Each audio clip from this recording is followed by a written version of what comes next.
describe those unhealthy commandments as well, because we have the characteristics of an unhealthy leader, then we have these commandments that you explore.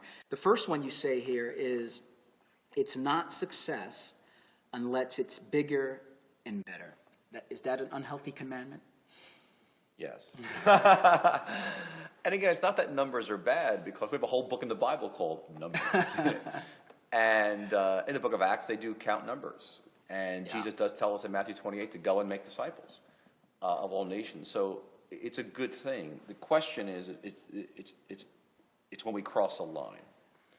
And we see that, for example, in David, right? David in Chronicles and 2 Samuel, he counts the fighting men.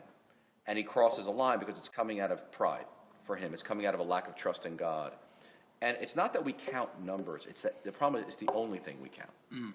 And if that's the problem, it's only success if it's bigger and better. It doesn't take into account so many things of what it means to bear fruit. I mean, for Jesus in John 6, if he was counting numbers, he wouldn't have given that sermon about, unless you eat my flesh and drink my blood, you have no part in me, when the massive crowds leave him. Yeah. But he had a long-range perspective, and he didn't die with great numbers either.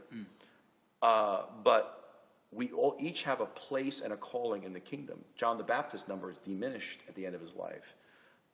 And so it's so many factors where God's placed you, the kind of people you're ministering to, where you are in the world is a big factor. If you're a pastor in a Muslim country, to be comparing yourself to someone who's a pastor here in New York or in the Bible Belt, it's just an unfair comparison. Yeah. But we're comparing just numbers. And that it's so deep in the culture that we measure our success by bigger and better, that so many of us feel like failures, like, oh my gosh, and and I'm not like this guy down the street who's got instantly big church or double my church. And I mean, all these pastors are in therapy for the wrong reasons, and because our self-image is all screwed up because all we measure is numbers. Yeah. And that's just sad.